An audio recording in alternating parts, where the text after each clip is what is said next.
بسم الله الرحمن الرحيم. الحمد لله رب العالمين، والصلاة والسلام على أشرف الأنبياء والمرسلين. dhammaantiin السلام عليكم ورحمة الله وبركاته. halkan waxa aan ku soo gudbinayaa qodobo ku saabsan xarigaygii ahaa bishii 15-keedii 2017 waana 8 qodob oo noqonaya qaybta koobaad. waxaana jiri doona insha Allah qaybo kale. kow, waxaa laygu xidhay amar la'aan maxkamadeed, qalabkaygana waxaa lagu baadhay fasax la'aan maxkamadeed. labo, qodobada laygu soo eedeeyey may ahayn kuwa i khuseeya, caddaynna lama hor keenin maxkamadda. saddex, nuxurka eedaymahaygu waxay ku saabsanaayeen xamar aadideedii, madaxweyne farmaajo taageeristiisii, iyo dekedda iyo saldhigga berbera ee la kireeyey ka hadalkoodii.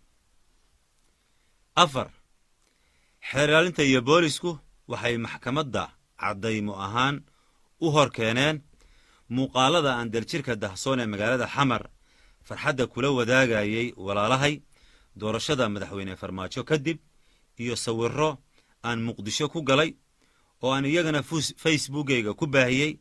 waxaana ka mid ahaa sawirro aan la galay madaxweyne farmaajo iyo kuwo aan la galay dad kale, iyo muuqaal aan hore burco ugu qabtay oo aan ku diidayo in la adeegsado weedha ah dadka afka soomaaliga ku hadla, iyo in loo beddelo dadka soomaaliyeed ama dadka soomaalida ah, iyo muuqaal aanan baahin oo tilefoonkayga gacanta ku jiray oo ahaa kaftan ku saabsan caagado mooyo sixa ahaa oo lagu qoray farmaajo. isku soo wada duuboo 3daa muuqaal ee lagu soo bandhigay maxkamadda horteeda waxaa laga soo saaray tilefoonkayga gacanta.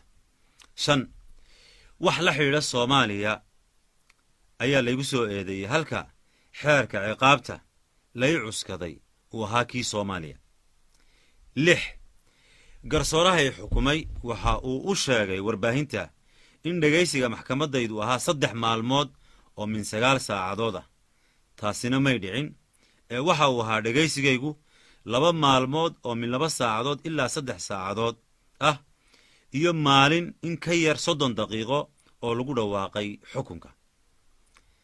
7, uma gudbin kumana odhan garsoorahay xukumay waan ku qanacsanahay xukunka iyo qirasho dembi, sida uu u sheegay isagu warbaahinta. xaqna umuu lahayn, ogolaanshana umuu haysan afkayga inuu ku hadlo. qareennadayda ayaa wakiillo iga ahaa, wayna caddeeyeen halka aanu ka taagannahay xukunka.